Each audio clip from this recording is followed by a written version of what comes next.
Flying past the Earth at this time, we see a vast gray ocean beneath a red-tinted sky, punctuated by volcanoes and small land masses. And unlikely as it seems, life may have gained a foothold already. That life in the oceans that gave birth to it may actually be vaporized many times by cataclysmic bombardments, which have slowed but not yet stopped. Earth has begun to take on its final form, a crust, a skin so thin it would be less than a sheet of paper were the Earth the size of a basketball. And under that, a molten semi-solid mantle that boils in extreme slow motion. And finally, two cores, a liquid iron core pulsing out a magnetic field that helps shield us from a deadly cosmic wind from our sun. And a solid nickel and iron inner core. By now, the remarkable process of plate tectonics has kicked into gear. Though how and when it started exactly, we do not know. For what follows next, you might want to strap yourself in. It's going to be a bumpy ride. Here's how it might have happened. At first, Cretans and one continent called had the planet all to themselves. Then, around 500 million years later, Antarctica took shape. About another 500 million years passed before Atlantica formed.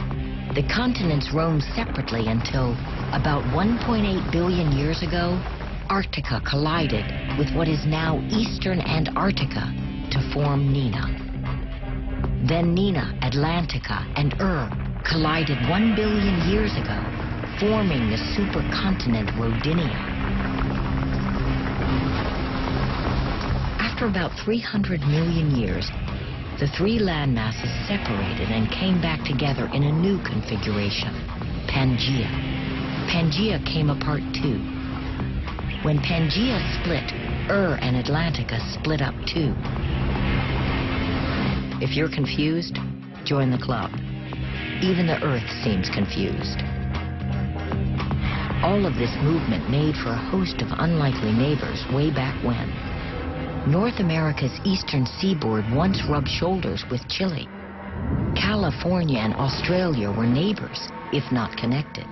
And Brazil was either connected to Nigeria or very close.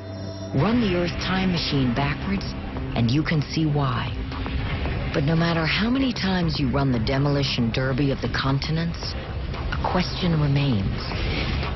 What the hell is driving them? Hell, apparently. The force driving the plates is the slow movement of the super-hot semi-solid mantle that lies below the rigid plates. Like hot soup, magma boils in slow motion. Superheated magma rises to the surface, begins to cool, and then sinks back down to the bottom of the pot, where it is reheated and rises again. This cycle is repeated over and over to generate what scientists call a convection cell, or convective flow. But where's the heat source keeping our earthy soup performing its circular gymnastics? Well, most of it is left over from the spectacularly energetic collisions and gravitational crushing that created the Earth to begin with. It's still trapped down there, and it wants it out. And there's something else in the molten depths that makes it pretty hot real estate. Radioactive material. The belly of the beast has plenty of uranium and other radioactive elements, all of which release heat as they decay. That decay has significantly slowed the rate at which the Earth is cooling. So what does this mean at the surface? Two things. First, magma being burped up along the ridges, those places like Iceland where the Earth is tearing itself asunder, is pushing the plates in their respective continents apart. Second, what goes on at the other end of those plates, the collision zone, may be equally important.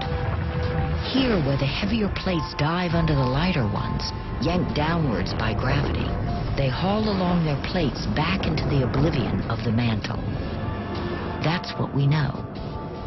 or what we think we know. But the details of what's going on in the deepest parts of the Earth that drive the engine of plate tectonics, we may never know.